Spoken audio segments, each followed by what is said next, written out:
Okay.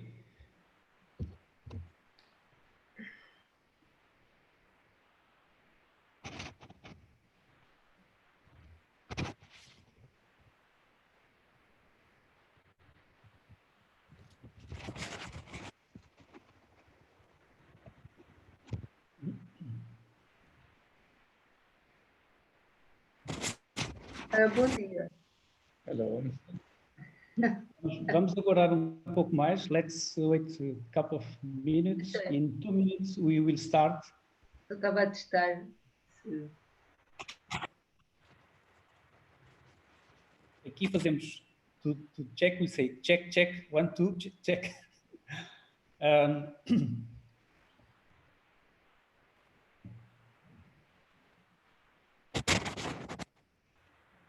The other thing is, okay, we will keep this format. Whenever you speak, you'll come to the main screen. Eu também posso pôr a gravar.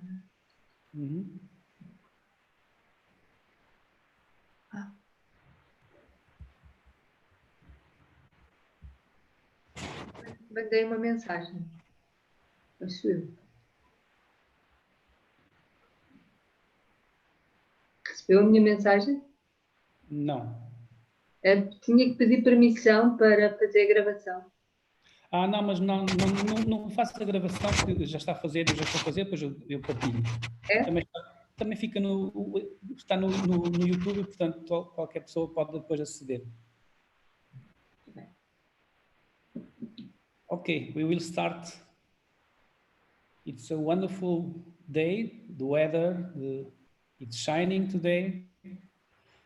Planning for a ride in the evening.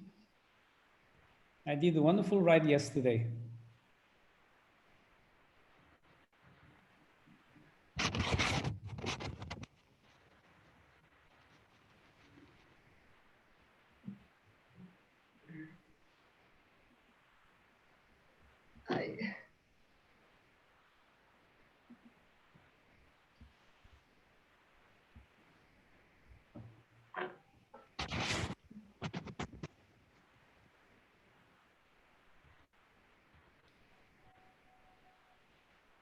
Good afternoon. Good afternoon. How are you, Ana Maria? Thank you very much. I'm fine. Well, so I'd like to welcome all of our friends who are watching us now live on YouTube for this webinar on arts and culture across borders. The idea is to share with you some experience between artists, writers, teachers, personalities of culture who are far away from Goa, far away from Portugal, from India. Well, the conversation today will be between two great artists. One very well known, not only in Goa, but also in Portugal and around all the world, a qualified medical professional and founding director of Museum of Goa, Dr. Subodh Kerkar, who I met in 2008 when I arrived in Goa, and I found that through his installations in Candolin Beach, amazing work that I immediately realized that he was a very important person in Goan culture. And the other guest is Ana Maria Pintora, which name will make me immediately remind the famous painter Portuguese, Santa Rita Pintor. Actually, when I was preparing the poster for this webinar, I made a mistake in spelling. I wrote Ana Rita Pintor, and then she corrected me. It's not Ana Rita Pintor, it's Ana Maria Pintora. Ana Maria, she presents herself as a person who, among other things, also paints. She was a teacher of philosophy, and among several awards, she won a very prestigious prize, Amadeu Sousa Cardoso in 2005, another one also very well known in Portugal, Prémio Júlio Rezende.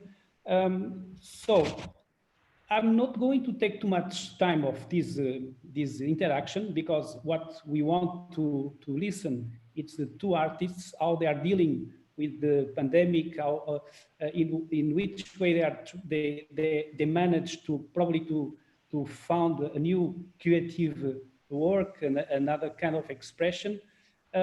So I will let them to interact and to share their experiences and their views. As I said, I will try not to interfere too much.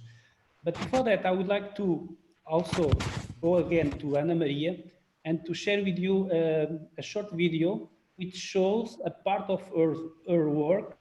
It's a video that I'm going now to share with you.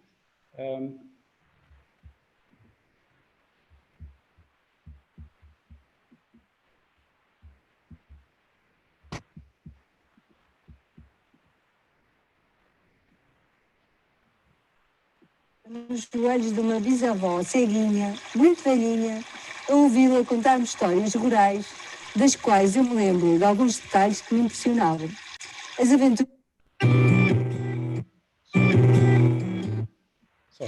das poucas memórias do bom relacionamento com os outros é de sentada nos joelhos de uma bisavó ceguinha, muito velhinha, a ouvi-la contar-me histórias rurais, das quais eu me lembro de alguns detalhes que me impressionavam. As aventuras de animais que eu nunca tinha visto, homens de braço de palha, ramos de árvores que falavam. Esse mundo desconhecido entrava-me embalado por um conforto que vinha das suas pernas mornas, cobertas daquelas saias compridas até aos pés. Dela nada sabia, só sentia. Com 6 anos vivia na cidade dos prédios altos, longe dos animais que faziam covas na terra para se esconderem ou pregar partidas ao pastor. As minhas histórias são de papel, de linho, de algodão ou cordel. São também elas uma recolha de uma pesquisa sem método pelas entranhas do inconsciente, puxadas à força para a pele e para os dedos, e depois de dar voltas e voltas sobre elas próprias, podem vir à existência. Aliás, elas pedem para vir à existência.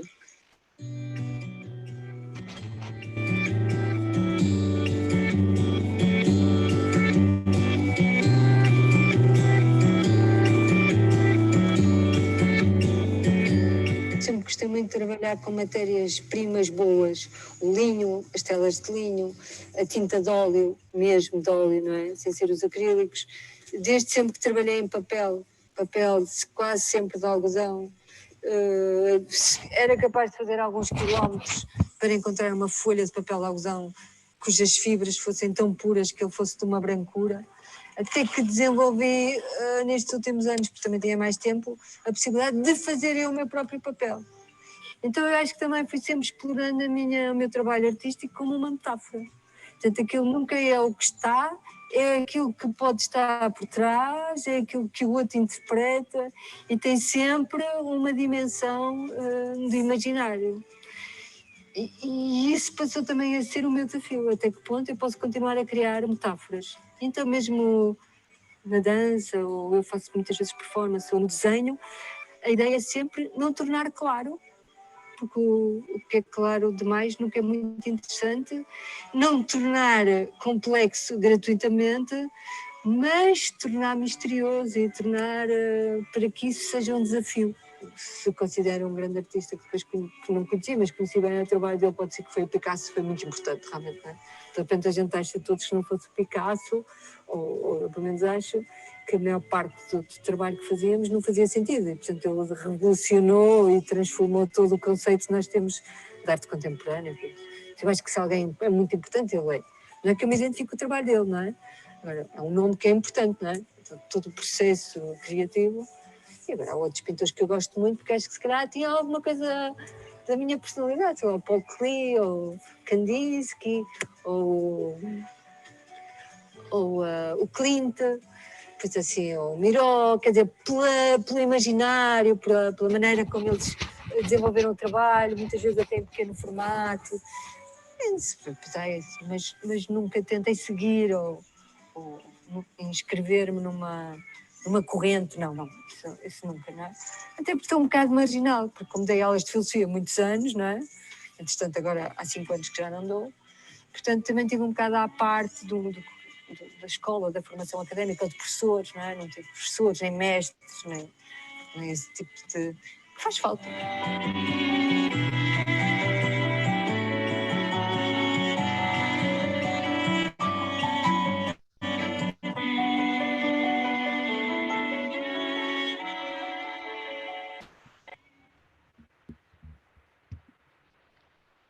That is nice. Yes. There's something I'd like to, before asking Subodh also to tell us something more about his work. Ana Maria, you are now in Porto, right? Near the seaside. How is the weather in Portugal? Today is a beautiful sunshine day. I live here in 15 kilometers south of Porto in the beach. It's also a very small beach, Granja, Praia Beach of Granja. And what I can say more, it's Atlantic. It's also a beautiful sea, and sometimes blue and sometimes green. Yes, because now the question is for Subodh, because most of the work of Subodh is related with the sea, not the Atlantic, but the ocean, the Arabian Sea. And how is the weather near Candling Beach, Subodh? Well, it started raining in Goa, but today is a bright day, and tomorrow it is again going to start raining. So we are enjoying some sunlight, but sunlight is in abundance in Goa, as you know, so we actually miss sometimes the rain. Yeah, we're waiting for the rain. Yeah. Yeah. So, yes, we will keep in the liquid hemisphere. And Subodh, now could you share with us what you have been doing lately? Yeah. First of all, thank you very much for inviting me on this lovely conversation. And Ana Maria, greetings from Goa. I think both of us have a lot in common because I am a few days older than you, just a few days. And both of us like the ocean. We live near the ocean. And another thing which connects us is both of us do not have an academic training in painting, because I studied medicine. And so I'm considered a quack artist and a proper doctor. And you taught philosophy. But let me tell you that for the last 2 months, I have been sort of in perfect bliss. I would say that this was the happiest time or the most creative time of my whole life, because I'm a busy guy. I run a museum and I have many other activities, including social activism. And so I'm so busy with so many things, never found time to devote, I say, uninterrupted creative time. So this is for the first time that I had 2 months of uninterrupted creative time, and I have created more work than I create normally in one full year. And that has been a great bliss. So thanks to the coronavirus, I'm going to just have a picture of coronavirus framed up with a garland in my studio now. So, I've been checking up Ana Maria's work, and I would share with you a few of my works, and then we could start a conversation, Ana Maria. Yeah, I will just go to, yeah. So this work here is what I started my artistic career with, because my father was a painter and he taught me how to do watercolors. So I started doing watercolors, and then I also did a lot of watercolors in Portugal. This is something I did in Bairro Alto. This is in Setúbal. So I was in a Fundação Orient scholarship in Arabida. So I stayed there for some time, and this is Arabida I painted. So this was sort of watercolors, this is what I started with, and this is again, I think, Bairro Alto. Yeah. So, well, earlier I used to do watercolors, rather realistic, but now I also work with architecture, but completely in a different way. What I do is, in Goa, we have a lot of old houses and they're crumbling down. So I take pieces. Yeah. Sorry to interrupt you. You are not sharing the, I think you are not sharing the picture. Oh, you're not getting the pictures? No, no. Oh, well. Just give me a minute. Just check. Yeah. Oh. Yes. Yeah.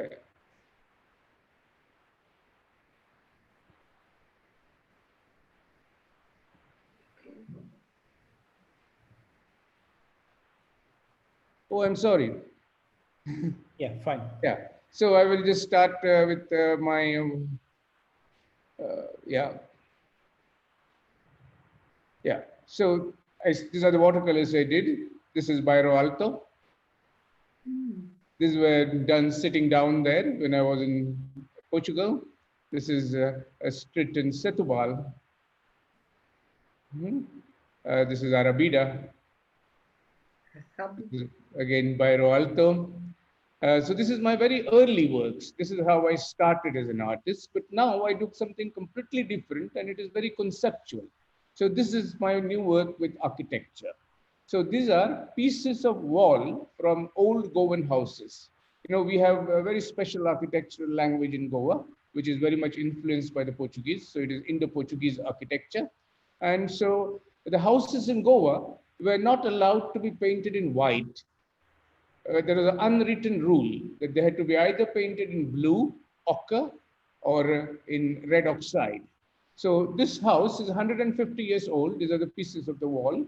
And I cut those pieces from the wall. There was a house which was breaking down. And then I started carving on it. And you can see all the different colors. You can see the blue and the red oxide and the ochre. So this is the kind of work I do now. And I call this work 150 Natals.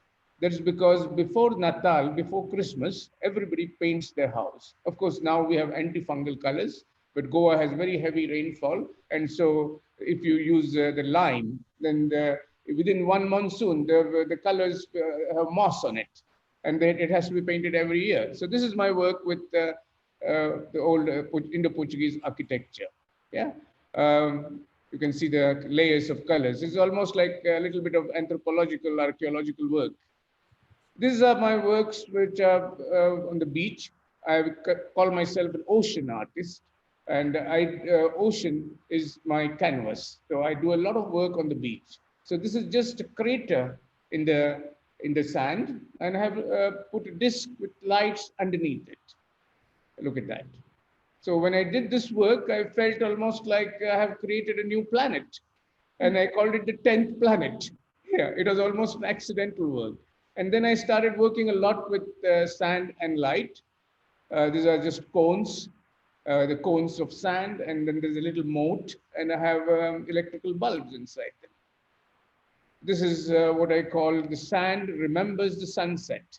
If you ask any child to draw a sunset, the child will draw the sun, and the child will draw just triangular lines, 3-4 lines. So this, I made sort of grooves in the sand, and there's a light behind the grooves. There's just a hole in the sand with shells and light. So this is a lot of play of light, shells, and sand. And I work with a lot of shells. This is a moon I created, 5 meters in diameter, using shells during low tide. And as you know, the moon is responsible for creating the tides, the high tide and the low tide. So I created this work during low tide and waited for 5 hours for the high tide to come and drown my moon.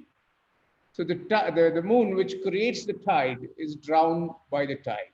So that is the poetry of this work. So I think I will show you some works with these mussel shells. I have been planting mussel shells all over the world. I have done it in Korea, in Germany, in Denmark, in Amsterdam. And so this is in Dubai. And I feel like I'm an ambassador of the mussel shells of India, Republic of Mussel Shells of India, and I take my mussel shells to other countries and mix them up with the mussel shells from there. You know, in Goa, the mussel shells are green in color, and in Europe, they're black. So I mix them up. This is in Denmark, in Aarhus. Yeah. Then this is again, you know, the ocean is responsible for bringing cultures. Ocean is a kind of a highway of cultures. the cultures travel to the ocean. For example, if you want to consider our culture in Goa as a sculpture, who is the sculptor? The ocean is the sculptor. So here I have the ocean has brought a lot of religion and a lot of food and a lot of customs. A lot of things travel through the ocean from one continent to the other. So here you can see a subtle cross inside his mussel shells. And then all these works are temporary. There is a very famous Indian poet called Tagore. And Tagore has a poem. He says, the waves write their poetry on the sand and not satisfied, wipe it off over and over again. So my installations are like my poetry on the sand, and I allow the ocean to wipe them off. I think I will stop here. We could have a little conversation and then we can continue ahead. Yeah.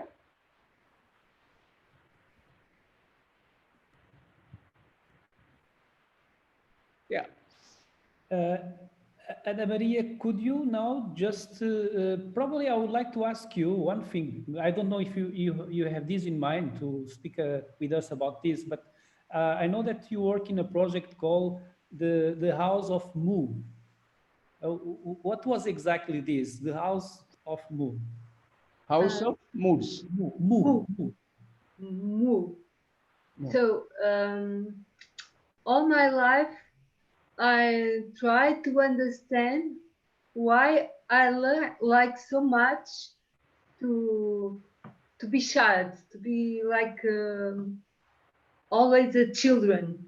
Because when I was young, I always I'm a kid street. I don't like the school, and when I go back home, I always want to stay with painting or painting my room or the chairs or something like that. So when I study philosophy, I think it was a good mistake in my life, but I study philosophy, and I try to understand my mystic personality by psychology studies, anthropological studies, and I found a Panama tribe culture that have a chant. They have a chant. It's called the House of Mu.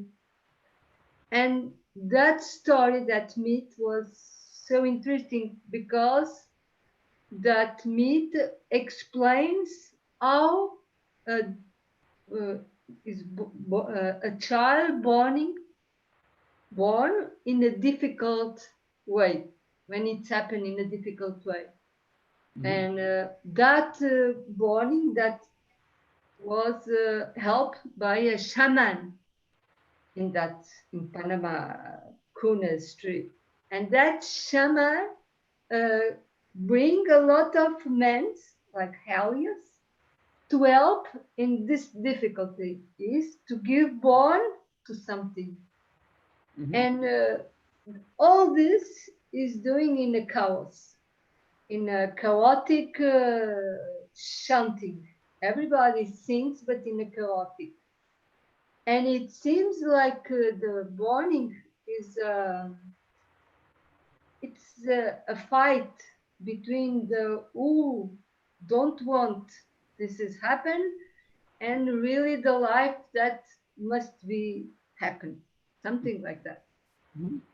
So I think in my anthropological way of see art or my activity in art, I have something like that, because I always, for me to create is a very hard thing.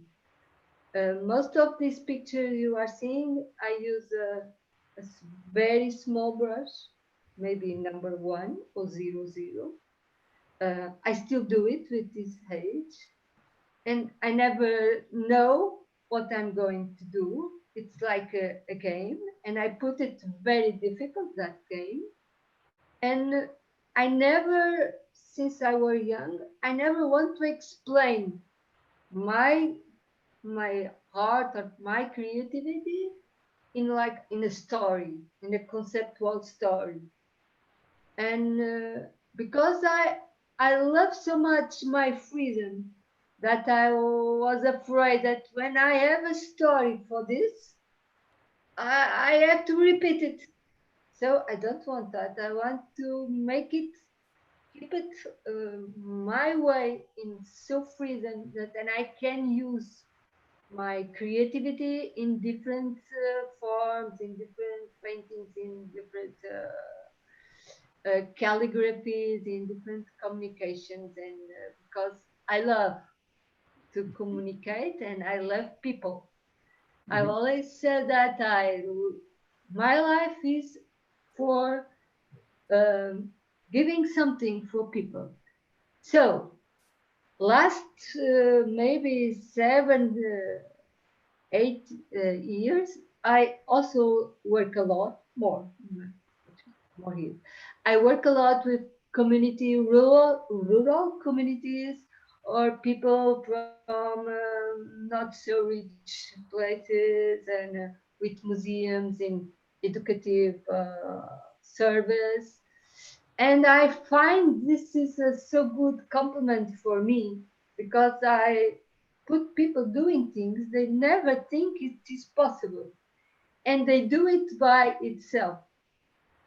You can see now it's in Cerveira, and it's a very small town in the north of Portugal, and people comes and paint, and the most important is not what they are painting, but the happiness they feel when they do creativity things. Because always I think that creativity is give permission to the our right brain to be more to have more knowledge, more connections, so synapse can grow up instead of always repeat the our rational brain. You know that, Subodh. I think yes, and I really believe that because I feel always if we can climb the step not in the same way, but sometimes in the other way, back climbing. I think something happens in. We can see another things. We can feel other things. So this is the what interests me also in art is the this possibility of understanding the anthropological process of creativity in human nature. And I study not a lot because we have so many things to do in our life. So I study sometimes, and I find I'm a really a mysterious person, and I like everything that give me the permission to understand the world by the poetry, by the metaphor, like. Platon said me always, because I speak with Platon every day when I give my lessons. And he always said, you have to climb the mountain. When you arrive upstairs, you know something. Okay. So that's my life. For me, I absolutely share what you just said, that when you start a painting, you are actually not really planning what you are going to do, and it just happens. Like when a child is painting on a wall, you don't ask a child, what are you painting? But a child does not know. Child just paints. I'm 60 years old and I feel like a child even now. And I feel to be an artist, you have to keep the child in you alive. What is your opinion about this? Yes, is that it's what I feel always. That's because I love to work to people, because I have to improve with them and I have to play with them. So in this image, it was a very nice event about the plastic in oceans. It was very nice, and I work with boys of an institution. They don't have parents, some boys with problems, but they perform with me in that event of the to speak about the plastic in the oceans, and all the dress of them are made by me with plastics. It was very nice. And you do all the work only in this village where you stay, or you do it all over Portugal? Oh, I do in Portugal, in where people invite me, or I went to Brazil last year. Yeah. Yes, it was very fun. Uh-huh. I have a small video because this is in Porto, near the river.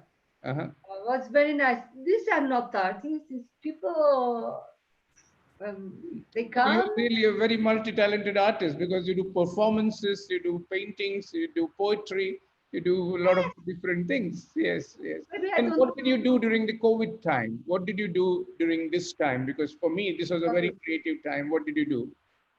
The more interesting, I do a lot of food.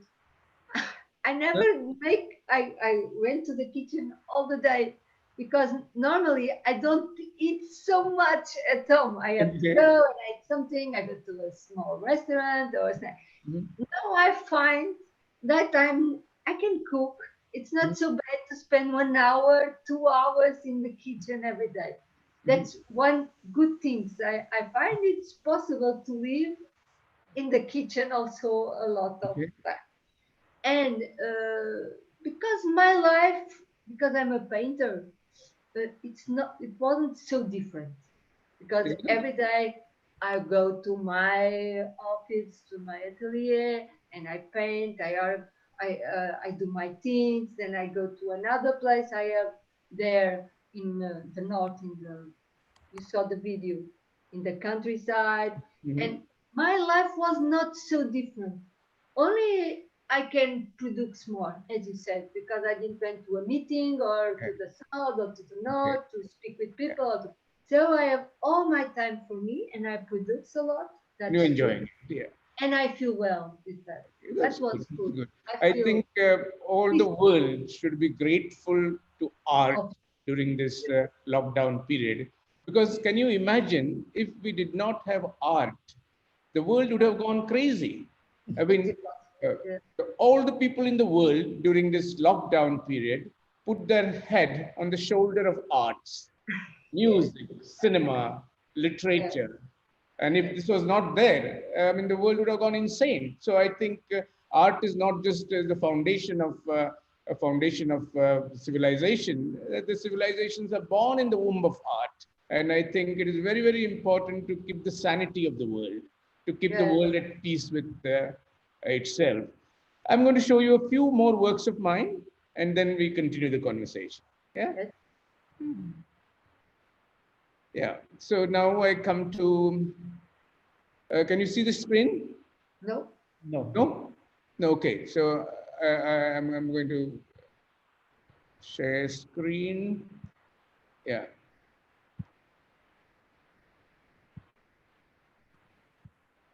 Yeah. Now you can. Yes. Yeah. Yes. So, see, I work with a lot of, there's a cowrie shells. So there are hundreds of cowrie shells, and I've made a large disc with it. So I work with all natural material many times, it's connected with the ocean. This is a work of mine which celebrates the ocean, because the oceans of the world have separated the continents, but the oceans are also responsible for connecting the continents, because the ocean connected people first. Everybody came through the ships. And so here in Goa, there is this rock which was projecting into the ocean. It was like a ramp for the waves to stage a catwalk. So I made a perfect bowl in this rock with machines. And then the high tide came and it filled it up with water. I call it the Earth Bowl, because the history of human civilization is dissolved in the ocean. And so I precipitate this history. So this is called the Earth Bowl. And a little child gave me a nice pose. Yeah. Well, I'm going to show you a series of my work connected with the fishermen. I was a doctor, and I had a small hospital on the beach. And most of my patients were fishermen. This is Kaitan, one of my patients. And I used to do portraits like this. But now I don't do any portraits anymore, but I still work with fishermen, because I work with hundreds of fishermen, and I do this kind of work. It's a kind of a performance of the fishermen on the beach. Mhm. And the whole idea behind this performances is to tell you about the inseparability of the life of the fisherman and the ocean. And of course, also the inseparability of the life of the artist in the ocean. Because for me, the ocean is both inside my work and outside my work, both my muse and my master. So look at that. So the fishermen become a kind of a kill of a boat. So this is the fishermen become boat themselves. Yeah. And inside you see in the middle you see some mussel shells. Here the fishermen become the bone of the fish bone. And then they sit in a circle and do a kind of a prayer to the ocean. They're waiting for somebody. These are some videos I'm going to show you.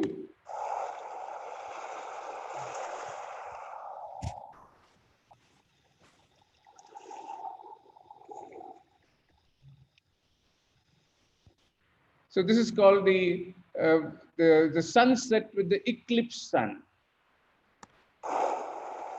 The sunset is with the eclipse sun. This is all done digitally and with videos. I work with Sainath, who's my colleague, who is a video editor. Look at this.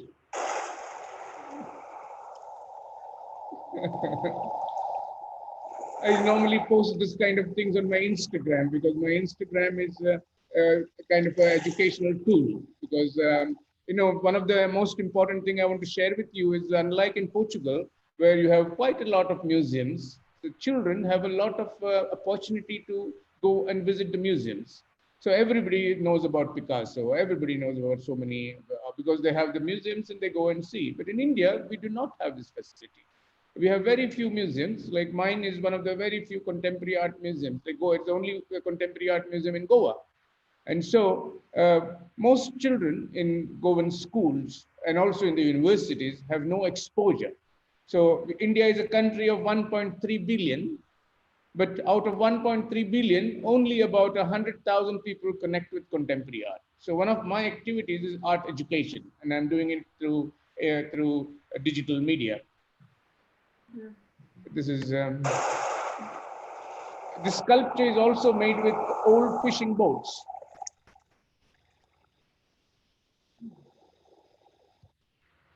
This is again, the sun is the ocean and the ocean is still. It's very playful. Art has to be playful in my opinion. You can't really take it very, very, yeah. So,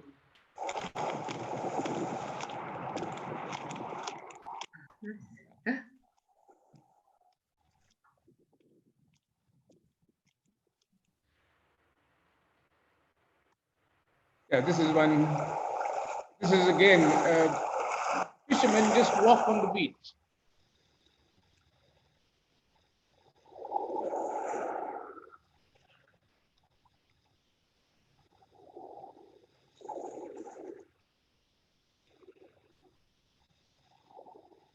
I will stop here, Anna Maria. Now you tell me about your connection with the ocean. So I don't work with that like you in the. I don't know. It's inside of me. You understand what I mean? I live always in the ocean. I don't paint the ocean, but I think it's inside of me. And you understand? It's Yes, yes. it's difficult to explain.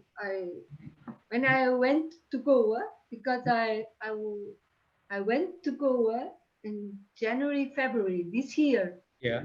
Before Yes. TV, before TV. Okay. Okay. Before, and I make a small exhibition in Yolanda's. But I went every day. I went to the sea to have fun. Okay. Every day. So it belongs to my liquid way. Maybe I also paint with liquid inks. You understand? You paint with Liquid inks. Okay, with the ink. Okay. Yes, because the sea is water, liquid. And also that I told you, the bone of the child is in the liquid place, in the placenta. I think is this name in English. So I think I'm child in that place, and I like to come up the things with liquid things always. With this is interesting because I work a big canvas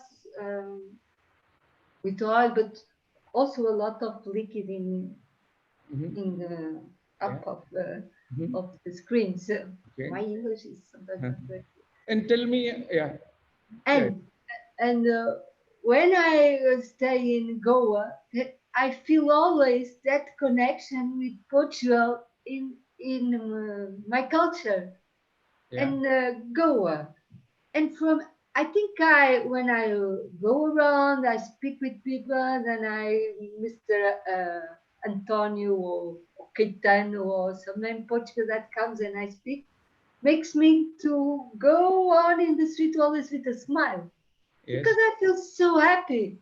I come so far away, and I find people speaking with me. Oh, this is another thing, and the paper. It's very interesting. I would like to do this in Goa because people do himself the clothes, the dress with paper. And yes, they do it different in the Museum of Paper in Portugal. We make the paper and then we make the dress. Oh, very nice. Yes, and I went also to Brazil to do this, and the people in Brazil are very fun. And we make also the dress, and after they make like how we say they show the dress in the old train space. Maybe we can show this video because it's very fun. They do the dress, the girls, and then we make a video to show the people of the small village. This was in a very small village near Tiradentes, the Portuguese. Do you also write stories for children? Yes, with children, with people who want, old people. Do you write stories? Do you write books for children? Not writing like in a traditional, but we can do something together, writing together. I always like that they do it itself. You see, this is very fun. Very nice. Let's see. The train is coming, but not now. Oh, that is nice.